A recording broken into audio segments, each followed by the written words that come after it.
Halo, perkenalkan nama saya Nabi Melati dengan NPM 23412036 dari program studi akuntansi kelas AKT 23A.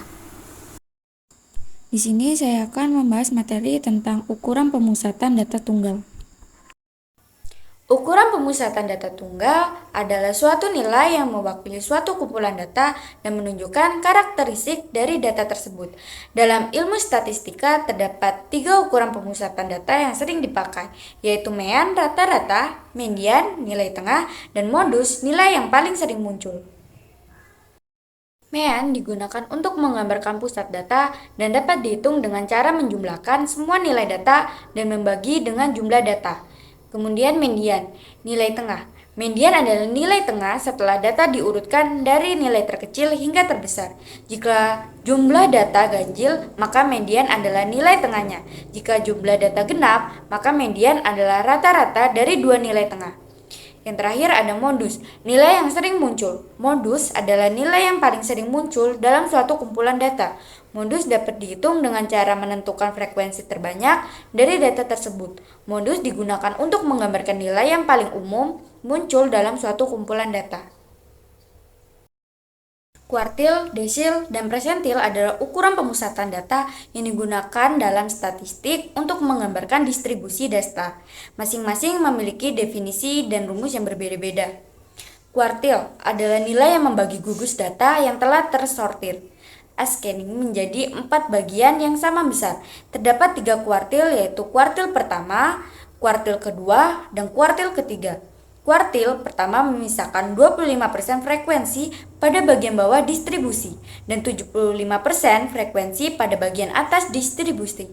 Kuartil kedua memisahkan 50% frekuensi pada bagian bawah dan atas distribusi, identik dengan median. Kuartil ketiga memisahkan 75% frekuensi pada bagian bawah distribusi dan 25% frekuensi pada bagian atas distribusi. Desil adalah nilai yang membagi gugus data yang telah tersortir scanning menjadi 10 bagian sama besar. Desil ke-1 memisahkan 10% frekuensi di bagian bawah distribusi dan 90% frekuensi di bagian atas distribusi.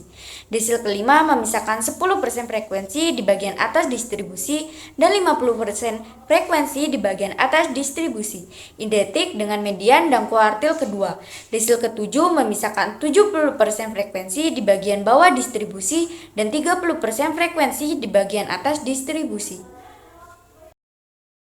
Presentil adalah nilai yang membagi gugus data yang telah tersortir menjadi 100 bagian yang sama besar.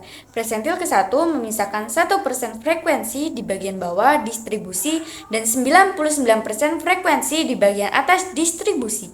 Presentil ke-50 memisahkan 50% frekuensi di bagian bawah dan atas distribusi, identik dengan median, kuartil kedua, dan desil kelima. Dalam analisis data, ukuran pemusatan data tunggal digunakan untuk menggambarkan data pusat dan menunjukkan karakteristik dari data tersebut. Ukuran pemusatan data tunggal sangat berguna dalam memahami distribusi data dan membuat keputusan yang lebih baik. Dalam analisis data, kuartil, desil, dan persentil digunakan untuk menggambarkan distribusi data dan menunjukkan karakteristik dari data tersebut. Masing-masing mempunyai kegunaan yang berbeda-beda dalam analisis data, seperti menggambarkan pusat data, memisahkan bagian-bagian data, dan menunjukkan posisi data dalam distribusi. Itulah tadi pembahasan materi tentang ukuran pemusatan data tunggal. Sekian, terima kasih.